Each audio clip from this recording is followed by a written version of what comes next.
నా జీవితానికే ఆధారము అయి నిన్ను అల్లింది దారము నీ మెడను వాలు ఈ మాంగల్యము నా శాంతి సౌఖ్యముల సంకేతము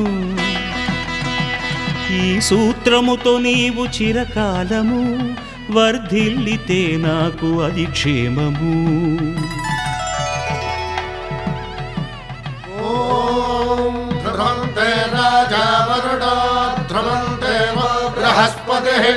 ధ్రువంతరింద్రశ్చాగ్రశ్చ రాష్ట్రం ధారయతాం ధ్రువం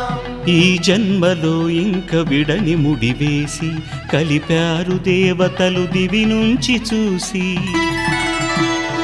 ఈ బ్రహ్మముడి ఇద్దరిని ఒకటి చేసి దాంపత్య రాజ్యాన్ని ఏలమంటోంది